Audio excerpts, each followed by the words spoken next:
So hi foundation students, how are you all. तो आज की हमारी जो क्लास है वो है बहुत ही इंपॉर्टेंट टॉपिक जिसमें काफ़ी क्वेश्चंस बनते हैं। That is how do organisms reproduce, जिसमें हमारे सब पार्ट्स हैं। पहले हम ए सेक्शुअल मोड ऑफ रिप्रोडक्शन के ऊपर क्विक एक बार रिविजन देखेंगे। उसके बाद will talk about the sexual reproduction in the flowering plants followed by humans, and then after the PDF presentation we have a video session also. So let's start the class. इसमें सबसे पहले the core question that what exactly is a reproduction. So let's see, it is essential for individual survival. No. Yes, essentials for individual survival क्या क्या होता है? Nutrition, respiration, excretion, ये life process अगर नहीं होंगे तो definitely there will be a problem. But yes, अगर हम इंडिविजुअल की सर्वाइवल पे रिप्रोडक्शन की बात करें तो no. So what is the paradox? The paradox says an individual organism wastes massive amount of energy creating new individuals while not needed to keep the individual alive.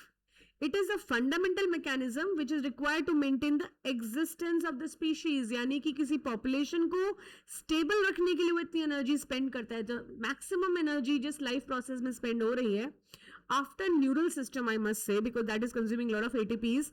उसके बाद reproduction is the next life process which is very complicated and very long step. So because it has various stages, so that is the reason. लेकिन वो individual की survival के लिए बिल्कुल जरूरी नहीं है। एक स्टेराइल और एक इनफर्टाइल पर्सन भी अपनी लाइफ स्पैन कंप्लीट कर सकते हैं। What is sterility? Sterile person वो होते हैं जो गैमीट्स ही नहीं प्रोड्यूस कर सकते, और इनफर्टाइल वो होते हैं जो गैमीट्स प्रोड्यूस करते हैं लेकिन वो गैमीट ट्रांसफर में कोई ना कोई इशू आ जाता है, जिसकी वजह से दे गो फॉर आर्ट टेक्निक, जिसे बोलते हैं artificial reproductive technologies, assisted reproductive technologies, the methods जिसमें इनफर्टिलिटी ट्रीटमेंट्स होती हैं।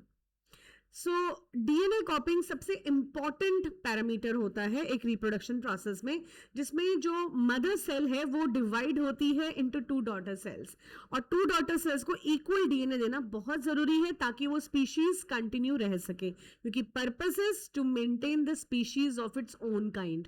तो क्रोमोसोम नंबर पे कोई कॉम्प्रोमाइज नहीं हो सकता, ना म्यूटेशन हो ना उसका क्रोमोसोम नंबर चेंज हो। ये कंडीशन मस्ट है सेल डिविजन के टाइम पे। सो कोर कॉन्सेप्ट क्या हुआ इससे रिलेटेड कि डीएनए की कॉपी होती है, ठीक है। So core concept is reproduction at its most basic level is making copies of the body design blueprint. DNA that is the deoxyribonucleic acid, जो हमारा जेनेटिक मटेरियल है जिसमें हमारे सारे सीक्रेट्स ऑफ लाइफ प्रेजेंट होते हैं। DNA is information source for making proteins, इससे enzymes, hormones तैयार होते हैं, and changed information is equal to different proteins, जो कि बॉडी के डिजाइन को चेंज कर सकता है, जिसको हम कहते हैं mutation, and then it leads to disorder, जैसे कि sickle cell anaemia, thalassaemia, colour blindness, like that. Critical requirements क्या है? Keeping one copy of DNA in the original cell and pushing the other out won't work. DNA copy must be accompanied by the creation of an additional fully organized cellular apparatus before the cell divides. तो ये बहुत जरूरी है। The power of variation, लेकिन साथ में variation होना भी बहुत मस्ट है, वरना मास एक्सटेंशन हो जाएगी। अगर क्लोन्स में एक पर्टिकुलर टाइप का वायरस या फंगस इन्फेक्शन दे देता है तो वो तो पूरे मासेस को एक्सटेंड कर देगा, मास एक्सटेंशन हो जाएगा। So that is not desirable. So what is the thing? Variation की क्या पावर है कि पेंडेमिक में भी सेक्सुअली रिप्रोड्यूसिंग ऑर्गेनिजम्स के सर्वाइवल रेट, आप देखो, अगर ह्यूमंस की अगर हम बात करें कि ह्यूमंस में वायरस था एज अ होस्ट उसने चूज किया, तो क्योंकि सेक्सुअली हम सारे वेरिएंट्स हैं तो कितने सारे सर्वाइवर्स भी रहे और कितने नहीं भी सर्वाइव कर पाए। So standard population in temperate waters अगर हम देखें तो एक वेरिएशन फिल्टर होता है ग्लोबल वार्मिंग टेम्परेचर स्पाइक पे। हीट रेजिस्टेंट वेरिएंट्स इतने सारे थे, लेकिन जैसे ही ग्लोबल वार्मिंग हुई तो कुछ ही पर्टिकुलर रेजिस्टेंट्स वेरिएंट्स जो ऑलरेडी अंदर उनके अंदर उस चेंज के लिए ताकत थी, they were able to withstand that change, वही सर्वाइव कर पाए, उन्हीं की प्रोजेनीज आई। तो you can see the variants is always the survivors. So no biochemical reaction is absolutely reliable. DNA copying naturally produces subtle errors, छोटे छोटे variations आते हैं विच इज डिजायरेबल जिसको जीन रिकॉम्बिनेशन प्रोसेस कहते हैं, जो मियोसिस के प्रोफेज 1 में होता है.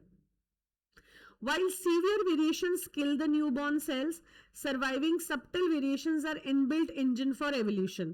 ये desirable है और ये non desirable. Severe variations को हम mutations कहते हैं, जो less than 1% of a population में देखा जाता है, right? So that is mutation. We call it mutation, which is harmful. Which is harmful. ये हमें ध्यान रखना है. नेक्स्ट कंक्लूजन क्या रहता है?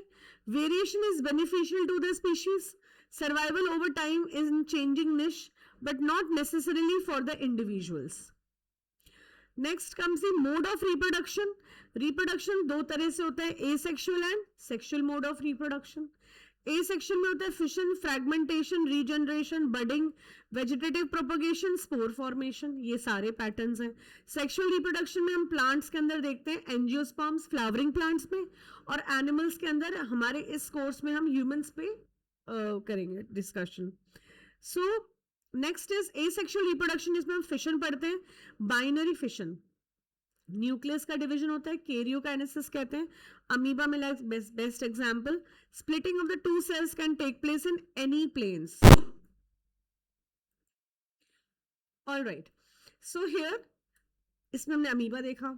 Then comes the Leishmania. ये एक पैरासाइट है. इट कॉजेस काला अजर, एक बीमारी है जिसको काला अजर कहते हैं, जिसमें बॉडी में पिगमेंटेशन आ जाती है, ब्लैक ब्लैक पैचेस भी. इसमें एक विप लाइक स्ट्रक्चर होता है, पीछे आप ऐसे देख सकते हो. Division occurs in a definite orientation in relation to this structure. Cilia है कि फ्लैजिला. इवन लोकोमोटरी स्ट्रक्चर्स के बेसिस पर यूनिसेलुलर ऑर्गेनिजम्स का प्लेन ऑफ जो डिवीजन है बाइनरी फिशन का, वो डिसाइड होता है. जिससे पैरामीशियम में ट्रांसफर्स होगा, पैरामीशियम में ये ट्रांसफर्स होगा क्योंकि उसमें सीलिया है, और वही यूग्लिना लेशमेनिया के अंदर लॉन्गिट्यूडनल होगा, स्प्लिट, राइट. सो न्यूक्लियर डिवीजन. मल्टीपल फिशन में न्यूक्लियस डिवाइड्स कंटिन्यूसली सब्सिक्वेंटली, लेकिन उनको साइटोप्लाज्मिक डिवीजन काफी बाद में मिलता है, जब उनको सूटेबल फेवरेबल एनवायरनमेंट मिलता है. तो अनफेवरेबल कंडीशंस में मल्टीपल फिशंस डिसाइड होता है, specially in the case of Plasmodium, the malarial parasite. So it divides into many daughter cells simultaneously inside a protective cyst. Next आता है एसेक्सुअल रिप्रोडक्शन में fragmentation और रीजनरेशन. सो फ्रैगमेंटेशन, स्पायरोगैरा, ये देखो आप इसमें split. Simple multi cellular body organisation, it simply breaks into smaller fragments upon maturation which grows into new individuals. Regeneration में planaria या हाइड्रा की अगर हम बात करें तो आप देख सकते हो इस तरह से. तो you can see here it is carried out by specialised proliferating sales.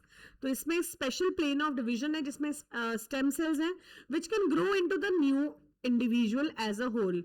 लेकिन एनिमल्स के अंदर बहुत ही लिमिटेशंस हैं रीजनरेशंस की. Now what is the key distinction? Regeneration is carried out by specialised proliferating cells in response to injuries. It is not normal reproduction. An organism don't depend on being cut upon to reproduce. So this is as an alternate. Asexual reproduction में budding and spore formation की हम बात करते हैं, तो budding in hydra.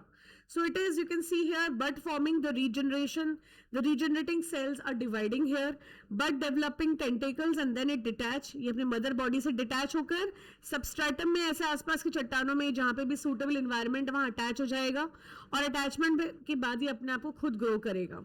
So detached individual अपने आप grow करेगा. तो regenerative cells इसमें भी repeatedly divide होते हैं at one specific site to form a bud. It develops into tiny individuals and detach when fully mature.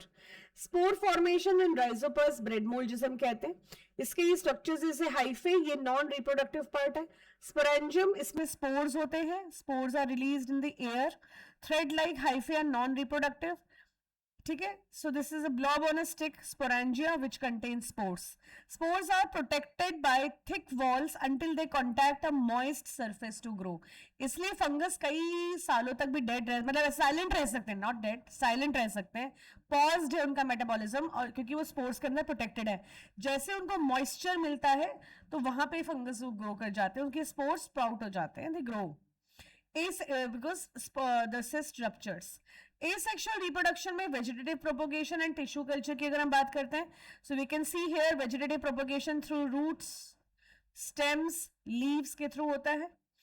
bears flowers fruits earlier than seeds, allows propagation of seedless plants. ये इनके benefits हैं. bananas, orange, rose, jasmine examples हैं. Offsprings are genetically identical क्योंकि वो clones है, क्योंकि उसमें एक ही पेरेंट का सेल मल्टीप्लाई हुआ है. टिश्यू कल्चर के अंदर हम बेनिफिट देखें, इसमें डिजीज फ्री ऑर्नामेंटल प्लांट्स हम बहुत ही शॉर्ट नोटिस में बहुत सारे हम बना सकते हैं. Growing the tip of the cell से हम एक छोटा सा सेल लेकर उसको आर्टिफिशियल मीडियम में कल्चर करके कैलस बनाते हैं. Callus is undifferentiated mass of cells. Undifferentiated mass of cells कहेंगे इसको कैलस कल्चर. और फिर इसको हम टिश्यू कल्चर, अलग अलग कल्चर मीडियम में डालेंगे. पहले हार्मोन्स और मीडियम, न्यूट्रिएंट्स, आयरन, सॉल्ट्स, सम ग्रोथ फैक्टर्स जो डिसाइड करता है कि पहले रूट सिस्टम होगा फिर शूट सिस्टम, और फिर ये सॉइल में इसको ट्रांसप्लांट कर देते हैं. लिमिट्स क्या है एसेक्सुअल रिप्रोडक्शन की? Asexual reproduction versus sexual reproduction अगर हम देखें, इसमें 1 पेरेंट, इसमें 2 पेरेंट्स, इसमें फास्ट स्पीड, ये स्लोअर स्पीड है. आइडेंटिकल डीएनए कॉपी, इसमें combined recombination DNA with 2 different families, and इसमें लो वेरिएशन, इसमें हाई वेरिएशन है. एवोल्यूशनरी बॉटलनेक क्या है? The DNA copying error alone are too slow to generate the variations needed to survive rapidly changing environment. तो जिस तरह से environment में changes और challenges हैं, वेरिएशन थोड़ा स्लो जा रहा है. तो इसलिए how does biology speeds up the creation of variants? तो बायो कैसे नेचुरल साइंस वेरिएंट्स को उसी स्पीड से इंक्रीज कर रहा है कि वो एवर चेंजिंग डायनामिक एनवायरनमेंट में सर्वाइव कर सके, causing fatal without causing fatal DNA errors. तो ये है. Let's talk about this solution. The solution is this gene recombination. इसमें क्या होता है, हर बार हर जितने भी गेमीट्स बनते हैं उसके अंदर रिप्रोडक्शन में क्या होता है कि मियोसिस के एक स्टेज पर ये 2 इंडिविजुअल्स हैं, लेट्स से एक स्पर्म प्रोडक्शन एक एग प्रोडक्शन है. So blue DNA with accumulated safe variations, yellow DNA with accumulated safe variations है इसके अंदर. Now again they are going to give another novel offspring with a green DNA, means that is now again a new variant. वो already खुद अपने parents से variants लेके आए थे और वो खुद अब अपने ही नए variants बना रहे हैं. तो concept is that by combining variations from 2 individuals that have already survived, proving their variations are not lethal, that species rapidly creates entirely a novel genetic combination, a new genetic combination. The meiosis mechanism में problem क्या है? 2n plus 2n becomes 4n. तो meiosis में 2 cells sperm और egg को हम अगर diploid ही रहने देते तो 2 sets of chromosomes, तो वो 4n हो जाता tetraploid. तो ये नहीं हो सकता, chromosome number cannot be changed. तो इसीलिए problem is if a standard cell combines with another standard diploid cell, offspring will be 4n, messing up the cellular controls. So solution is meiosis. In this एक haploid sperm haploid egg के साथ fuse होकर, या haploid pollen haploid ovule in the plants fuse होकर, they become 2n. Similarly in lower plants also they have spores which are haploid, they fuse to form a diploid zygote. So that is diploid. So solution is multicellular organisms evolved special lineage of germ cells with only half the chromosomes and DNA. Gamete की क्या specialisation है? Male gamete small है और highly motile है with the flagella. Female gametes they are large, contains the cellular food stores. Sexual reproduction in plants, अगर हम एक flower के एनाटॉमी यानी कि इंटरनली व्हाट इज, वैसे तो of course it's more of a morphology, that is the external appearance को study कर रहे हैं हम. तो यहाँ हम देखते हैं sepals, they are the green parts and the petals are also there. The petals are also there, and then we have this anther, the top containing yellowish pollen grains are present in it. Filament, the stalk. Stigma, sticky terminal part जिसमें pollen land करेगा. Style tube, middle elongated part जो ovary की तरफ ले जा रहा है इसको. Swollen bottom containing the ovules, इसके अंदर ओव्यूल्स हैं, multiple ovules. So flower types इसके अंदर शो कर रहा है multiple ovules. So flower types by reproductive organs, अगर एक ही फ्लावर में दोनों मेल फीमेल है, एंथर एंड पिस्टल, तो उसको हम बोलेंगे bisexual, contains both male and female. Example hibiscus या मस्टर्ड. और यूनिसेक्सुअल में या तो उसमें स्टेमन है या पिस्टल है. कई बार ऐसे भी प्लांट्स होते हैं जिसमें एक ब्रांच में मेल है और दूसरे ब्रांच में फीमेल है. So even that is also there. That type of plants are also there. यहाँ पर हम exactly की plant ही अलग है पूरा, पपाया और watermelon के केस में. प्लांट रिप्रोडक्शन में पॉलिनेशन टू फर्टिलाइजेशन इवेंट्स क्या क्या होते हैं. So let's see pollination. Pollination में पोलन लैंड करता है ऑन अ सुटेबल स्टिग्मा. ठीक है, ये क्लोज, इसमें देखो आप कितना दिख रहा है कि pollen has landed on a stigma, और ये इसके बीच में केमिकल डायलॉगिंग होगी तो वो मिसमैच ना हो, ताकि रॉन्ग पोलन्स ना हो. एक पूरे बागीचे में इतने सारे फ्लावर्स हैं तो हो सकता है अलग अलग पोलन्स बाय एयर लैंड होंगे पोलन्स पे, they are blind. So it's just a blind game. So pollens with the pistil में बीच में केमिकल डायलॉगिंग होती है, और अगर वो मैच करता है एज पर रिक्वायरमेंट, तभी वो स्पीशीज मैच कर जाने से ही एक्सेप्ट होगा right pollen. So self pollination versus cross pollination via wind, water और एनिमल्स. सेल्फ पॉलिनेशन में एक ही फ्लावर का पोलन उसी के अपने ही स्टिग्मा पे लैंड करता है एंड फर्टिलाइज पोलन ट्यूब बन जाती है, तो वो है सेल्फ पॉलिनेशन. क्रॉस पॉलिनेशन में 2 फ्लावर्स यूज हुए, चाहे वो एक ही पौधे के हो चाहे वो 2 अलग अलग पौधे हो. पॉलिनेशन अगर क्रॉस है तो पॉलिनेटर्स चाहिए. इसमें होता है बायोटिक एंड एबायोटिक. एबायोटिक में होता है wind and water. Mostly common is wind, चाहे वो एक्वाटिक प्लांट्स भी हो, मोस्टली विंड पॉलिनेशन होती है. वाटर पॉलिनेटेड फ्लावर्स बहुत रेयर होते हैं. एनिमल्स के इज प्रीडोमिनेंट बायोटिक में, उसमें भी इंसेक्ट्स का हनी भी is the top most pollinator. Pollen tube growth किसे कहते हैं? A tube grows out of the pollen, जैसे यहाँ पे ग्रो कर रहा है, and travels down through the style to reach the ovary. Fertilisation, the male germ cells fuses with the female gametes present in the ovules. So fertilisation में हमने जैसे बताया, the male germ cells fuses with the female gamete present in the ovule to form a zygote. Next is plant reproduction में from zygote to seedling का जो journey है. So this is a seed which has a cotyledon जो store करता है food for the growing baby plant. जैसे ये, इसमें 2 एक्सेस हैं, एक प्लूम्यूल जो फ्यूचर शूट बनेगा, और ये है रेडिकल जो फ्यूचर रूट बनने वाला है. So the transformation में क्या होता है? After the fertilization, the zygote divides into embryo. The ovule develops a tough coat to become the seed. The ovary ripens to form the fruit, that is petals and sepals इसके fall off हो जाते हैं. Germination में the seed develops into a seedling under appropriate conditions. अब हम human reproduction, the onset of puberty की बात करने जा रहे हैं, right? And before this, let's have a video session related to the vegetation, मतलब वेजिटेटिव प्रोपगेशन पे मैंने एक सेपरेटली वीडियो बनाई है. पहले हम वो देख लेते हैं and then we will continue with the next.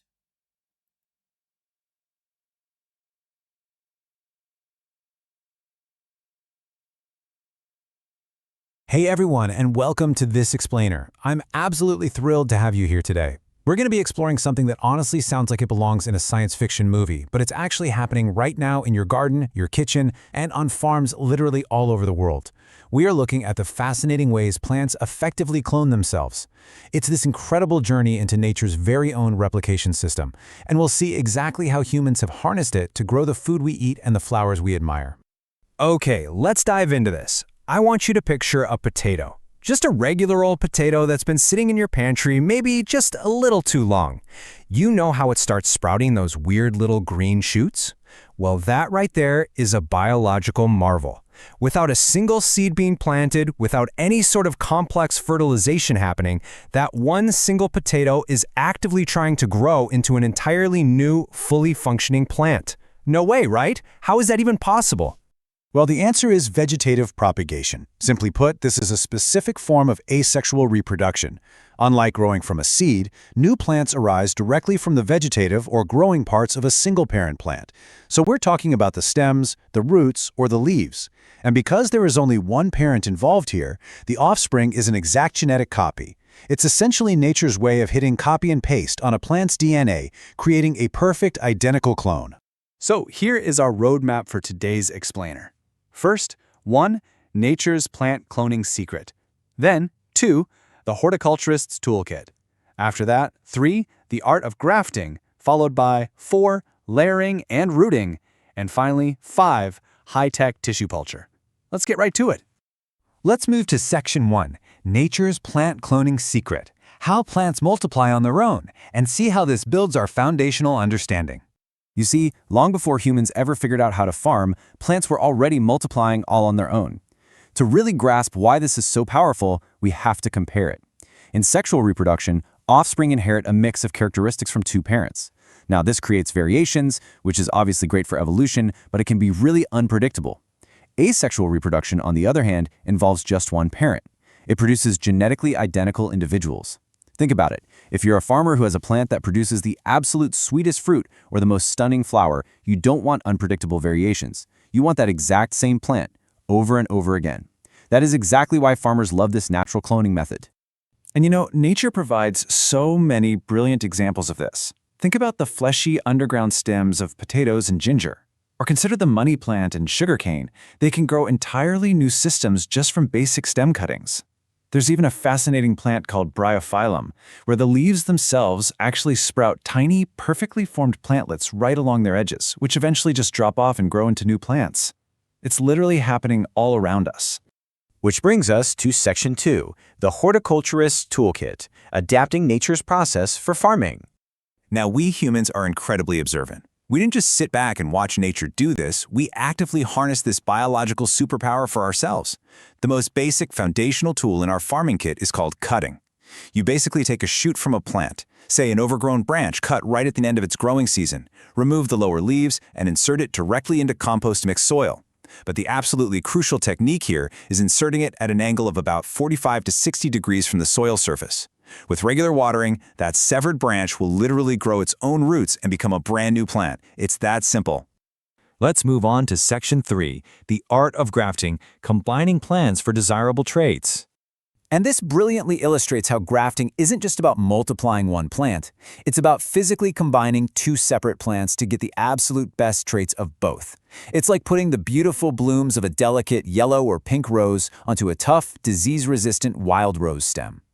Here is how farmers actually do it out in the field. Step 1. You take your tough, healthy, rooted plant, let's call it plant A, and you create a wound or a slit on its twig. Step 2. You take a stem cutting from the plant with the desirable flowers, that's plant B, and you insert it perfectly into that slit. Now, step 3 is critical. You must protect that wound. You wrap it tightly with a cotton cloth or a film. This keeps pests out until the two plants heal and fuse together. Finally, step 4. Water regularly. Eventually, those two completely distinct plants become one, sharing a single vascular system. How cool is that? All right, Section 4, layering and rooting, growing roots while still attached.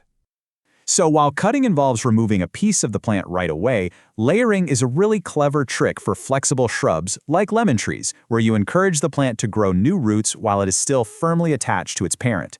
Step 1. You select a flexible, thin twig on the shrub and literally bend it down to the ground, burying the middle part of it right under the soil surface. Step 2. You water it regularly. Because it's still attached to the parent, it's getting all those necessary nutrients, but the buried section reacts to the soil. After just 10 to 15 days, new roots will actually develop from that buried area. Finally, Step 3. Once those roots are well established, you simply cut the twig from the parent plant. You now have a fully independent, perfectly cloned lemon tree ready to go. And finally, Section 5, high-tech tissue culture, revolutionizing farming in the lab.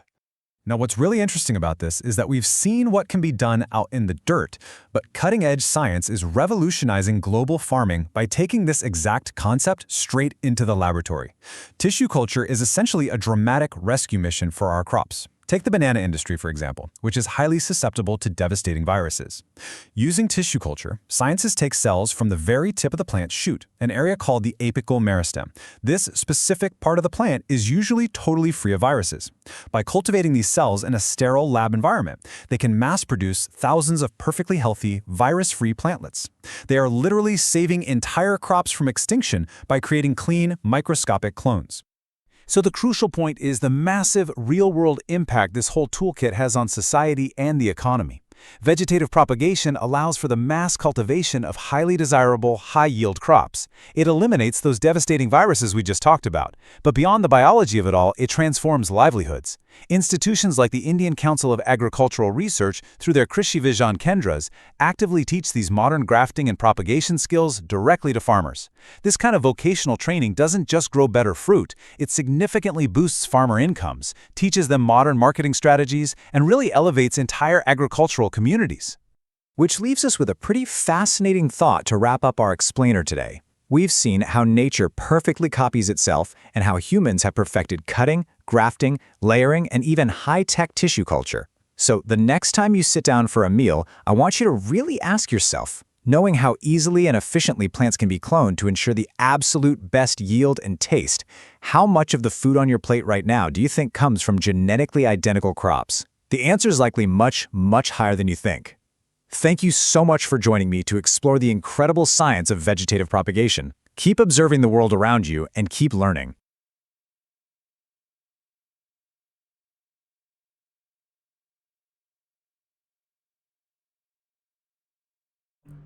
So here, what I'm thinking is कि मैं इस video को human reproduction को part 2 में आपको produce करके देती हूँ, ठीक है, इसको बना के देते हैं हम लोग, right? So let's you can watch me in part 2 with the same human reproduction onwards. Bye for now.